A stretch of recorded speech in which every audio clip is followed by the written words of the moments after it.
ரணிலின் பரிதாப நிலை நீதிமன்றில் வெளிப்படுத்தப்பட்ட பல ரகசியங்கள். ரணிலை பார்க்க சிறைச்சாலை வைத்தியசாலைக்கு வந்த சஜித் மற்றும் மஹிந்த. ரணிலின் கைது முன்கூட்டியே கூறிய யூடியூபருக்கு எதிராக முறைப்பாடு. டிஜிட்டல் அடையாள அட்டை விவகாரம் நீதிமன்றத்தை நாடியுள்ள விமல் வீரவன்ச.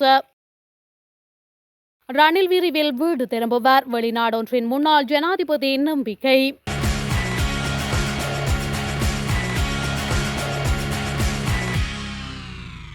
முன்னாள் ஜனாதிபதி ரணில் விக்ரமசிங்கவை பார்க்க முன்னாள் ஜனாதிபதி மஹிந்த ராஜபக்ஷவும் வருகை தந்துள்ளார். சிறைச்சாலை வைத்தியசாலையில் அனுமதிக்கப்பட்டுள்ள முன்னாள் ஜனாதிபதி ரணிலை காண இன்று காலை முதல் அரசியல் பரப்பின் முக்கியஸ்தர்கள் படையெடுத்து வருகின்றனர். இந்த நிலையில் முன்னாள் ஜனாதிபதி மஹிந்த ராஜபக்ஷவும் இன்று காலை ரணில் விக்ரமசிங்கவை காண சிறைச்சாலைக்கு விரைந்துள்ளார். அரசு நிதியை முறைகேடாக பயன்படுத்திய குற்றச்சாட்டில் சிஐடியினரால் கைது செய்யப்பட்ட ரணில் விக்ரமசிங்கே எதிர்வரும் 26ஆம் தேதி வரை விளக்கமறியலில் வைக்கப்பட்டிருக்கின்றார். எனினும் அவரது மருத்துவ தேவையை கருத்தில் கொண்டு சிறைச்சாலை மருத்துவமனையில் அவர் அனுமதிக்கப்பட்டுள்ளமையும் குறிப்பிடத்தக்கது. சிறைச்சாலை வைத்தியசாலையில் அனுமதிக்கப்பட்டுள்ள முன்னாள் ஜனாதிபதி ரணில் விக்ரமசிங்கவை பார்வையிட எதிர்க்கட்சித் தலைவர் சஜித் பிரேமதாச விரைந்துள்ளார். கைது செய்யப்பட்டு விளக்கமறியலில் வைக்கப்பட்டுள்ள முன்னாள் ஜனாதிபதி ரணில் விக்ரமசிங்க நேற்று நள்ளிரவு சிறைச்சாலை மருத்துவமனையில் அனுமதிக்கப்பட்டார். இந்த நிலையில் நேற்றைய தினம் இரவும் அவரை பார்வையிட பெருமளவிலான அரசியல்வாதிகள் சிறைச்சாலையை நோக்கி படையெடுத்த போதிலும் அவரை பார்வையிட அனுமதி வழங்கப்படவில்லை. இந்த நிலையில் இன்று காலை எதிர்க்கட்சித் தலைவர் சஜித் பிரேமதாச சிறைச்சாலை வைத்தியசாலையை நோக்கி விரைந்து உள்ளமையும் குறிப்பிடத்தக்கது.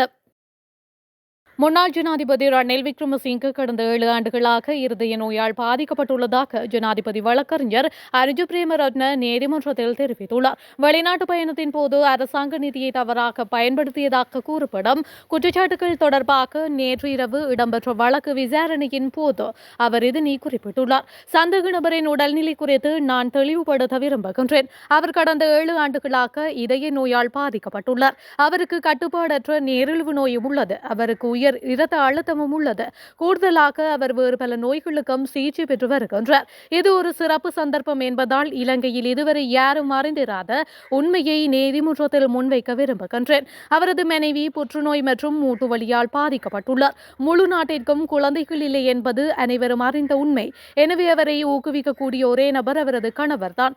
அவர்களுக்கு அவர்கள் மட்டுமே உள்ளனர். அதை ஒரு சிறப்பு விடயமாக கருதுங்கள். மேலும் முன்னாள் ஜனாதிபதிக்கு சிறப்பு பாதுகாப்பு உள்ள இடம் சிறைச்சாலை அல்ல. நாளை மறுநாள் இந்தியாவில் நடைபெறும் பொதுநலவாய இளைஞர்கள் மன்றத்தில் அவர் தலைமை விருந்தினராக கலந்து கொள்ள வேண்டும் என்பதையும் நான் குறிப்பிட விரும்புகின்றேன். இந்த உண்மைகள் அனைத்தையும் கருத்தில் கொண்டு பொது சொத்துரிமை சட்டத்தின் கீழ் அவற்றை சிறப்பு உண்மைகளாக கருதி இவரை பிணையில் விடுவிக்குமாறு நீதிமன்றத்தை கேட்டுக்கொள்கின்றேன் என அவர் மேலும் குறிப்பிட்டுள்ளார். முன்னாள் ஜனாதிபதி ரணில் விக்ரமசிங்கே கைது செய்யப்பட உள்ளதாகவும் 14 நாட்கள் தடுப்பு காவலில் வைக்கப்பட உள்ளதாகவும் பதிவிட்ட யூடியூபர் சுதந்த திலகஸ்ரீக்கு எதிராக சட்டத்தரணிகள் முறைப்பாட்டை செய்துள்ளனர்.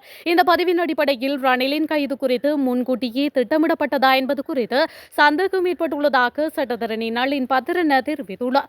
நீதிமன்றத்தின் முடிவை இந்த யூடியூபர் எவ்வாறு முன்கூட்டியே அறிந்து கொண்டார் என்பது தொடர்பில் தாம் ஆச்சரியப்படுவதாக அவர் குறிப்பிட்டுள்ளார். முன்னதாக எதிர்க்கட்சித் தலைவர் சஜித் பிரேமதாஸ் நாடாளுமன்ற உறுப்பினர்கள் சாமர சம்பத் தசநாயகம் மற்றும் ராவு கஹீம் உள்ளிட்டவர்களும் இதே சந்தேகத்தை எழுப்பியுள்ளனர். அத்துடன் குறித்த யூடியூபர் அண்மையில் இடம்பெற்ற பொது நிகழ்வில் பிரதமர் ஹரணி அமரசூரிய மீது தேவையற்ற பாசத்தை வெளிக்காட்டியதாகவும் குற்றம் சுமத்தப்பட்டுள்ளது.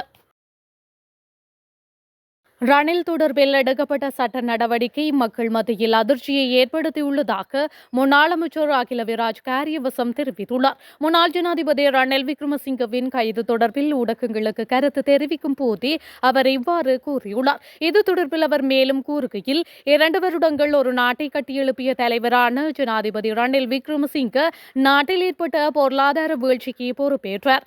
நாங்கள் நீதித்துறையை மதிக்கின்றோம். ஆனால் யூடியூப் மக்கள் நீதிமன்ற தீர்ப்பை பற்றிய முடிவுகளை எடுத்துள்ளமை கவலை அளிக்கின்றது. கடந்த காலங்களில் நாட்டில் ஏற்பட்ட கலவரத்தில் அவரது வீட்டிற்கு தீ வைக்கப்பட்டது. அவரது வீட்டை ராயல் கல்லூரிக்கு வழங்க தீர்மானிக்கப்பட்டுள்ளது என அவர் கூறியுள்ளார். முன்னாள் ஜனாதிபதி ரணில் விக்ரமசிங்கே நேற்று குற்றப்புலனாய்வு துறையினரால் கைது செய்யப்பட்டார். இதனைத் தொடர்ந்து எதிர்வரும் 26ஆம் தேதி வரை அவரை விளக்கமறியலில் வைக்குமாறு நீதிமன்றம் உத்தரவிட்டது. இந்த நிலையில் உடல்நலம் பாதிக்கப்பட்ட ரணில் தற்பொழுது சிறைச்சாலை வைத்தியசாலையில் அனுமதிக்கப்பட்டுள்ளார். சிறைச்சாலை வைத்தியசாலையில் அனுமதிக்கப்பட்டுள்ள ரணிலை பார்வையிட சஜித் மஹிந்த உட்பட முக்கிய புள்ளிகள் பலரும் வருகை தந்த வண்ணம் உள்ளமையும் குறிப்பிடத்தக்கது. கைது செய்யப்பட்ட முன்னாள் ஜனாதிபதி ரணில் விக்ரமசிங்க விரைவில் வீடு திரும்புவார் என்று மாலைதீவு முன்னாள் ஜனாதிபதி முகமது நஷீத் நம்பிக்கை தெரிவித்துள்ளார். சமூக ஊடக தளமான எக்ஸில் வெளியிட்ட பதிவிலேயே அவர் இவ்வாறு குறிப்பிட்டுள்ளார்.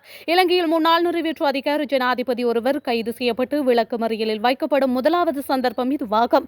எனினும் முன்னாள் ஜனாதிபதி அரசு நிதியை தவறாக பயன்படுத்தவில்லை என்று ஐக்கிய தேசிய கட்சியின் ஊடக பிரிவு தெரிவித்துள்ளது. இந்த நிலையில் பதிவில் முன்னாள் ஜனாதிபதி ரணில் விக்ரமசிங்க விரைவில் நாடு திரும்புவதை மிகவும் ஆவலுடன் எதிர்நோக்குவதாக மாலைதீவின் முன்னாள் ஜனாதிபதி முகமது நசீத் அறிவித்துள்ளார்.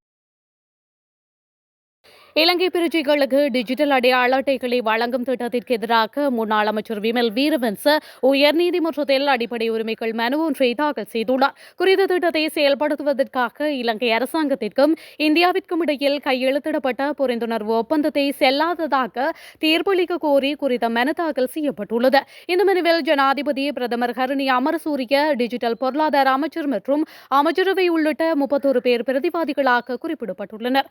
இலங்கை பிரஜைகளுக்கு டிஜிட்டல் தேசிய அடையாள அட்டைகளை வழங்கும் திட்டம் தொடர்பாக இலங்கை அரசாங்கம் இந்தியாவுடன் ஒரு புரிந்துணர்வு ஒப்பந்தத்தில் கையெழுத்திட்டுள்ளதாக மனுதாரர் குறிப்பிடுகின்றார். ஜனவரி 27 மற்றும் ஜூன் 2 ஆகிய தேதிகளில் இது தொடர்பாக 2 அமைச்சரவை முடிவுகள் எடுக்கப்பட்டதாகவும் பொதுமக்களுக்கோ அல்லது நாடாளுமன்றத்திற்கோ தெரிவிக்காமல் அமைச்சரவை முடிவு எடுக்கப்பட்டதாகவும் மனுவில் குறிப்பிடப்பட்டுள்ளது. இந்த நடவடிக்கைகள் தொடர்பாக இலங்கை அரசாங்கம் 2022 ஆண்டு இந்திய அரசாங்கத்துடன் ஒரு புரிந்துணர்வு ஒப்பந்தத்தில் கையெழுத்திட்டதாகவும் இந்த 2 அமைச்சரவை முடிவுகளும் புரிந்துணர்வு ஒப்பந்தத்தில் திருத்தம் செய்ய எடுக்கப்பட்டுள்ளதாகவும் மனுவில் சுட்டிக்காட்டப்பட்டுள்ளது.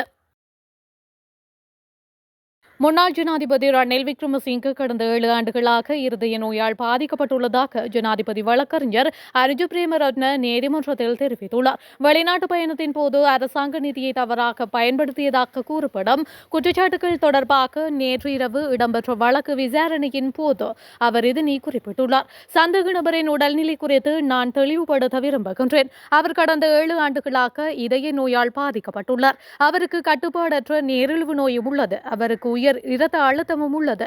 கூடுதலாக அவர் வேறு பல நோய்களுக்கும் சிகிச்சை பெற்று வருகின்றார். இது ஒரு சிறப்பு சந்தர்ப்பம் என்பதால் இலங்கையில் இதுவரை யாரும் அறிந்திராத உண்மையை நீதிமன்றத்தில் முன்வைக்க விரும்புகின்றேன். அவரது மனைவி புற்றுநோய் மற்றும் மூட்டு வலியால் பாதிக்கப்பட்டுள்ளார். முழு நாட்டிற்கும் குழந்தைகள் இல்லை என்பது அனைவரும் அறிந்த உண்மை. எனவே அவரை ஊக்குவிக்கக்கூடிய ஒரே நபர் அவரது கணவர்தான். அவர்களுக்கு அவர்கள் மட்டுமே உள்ளனர். அதை ஒரு சிறப்பு விடயமாக கருதுங்கள். மேலும் முன்னாள் ஜனாதிபதிக்கு சிறப்பு பாதுகாப்பு உள்ள இடம் சிறைச்சாலை அல்ல. நாளை மறுநாள் இந்தியாவில் நடைபெறும் பொதுநலவாய இளைஞர்கள் மன்றத்தில் அவர் தலைமை விருந்தினராக கலந்து கொள்ள வேண்டும் என்பதையும் நான் குறிப்பிட விரும்புகின்றேன். இந்த உண்மைகள் அனைத்தையும் கருத்தில் கொண்டு பொது சொத்துரிமை சட்டத்தின் கீழ் அவற்றை சிறப்பு உண்மைகளாக கருதி இவரை பிணையில் விடுவிக்குமாறு நீதிமன்றத்தை கேட்டுக்கொள்கின்றேன் என அவர் மேலும் குறிப்பிட்டுள்ளார்.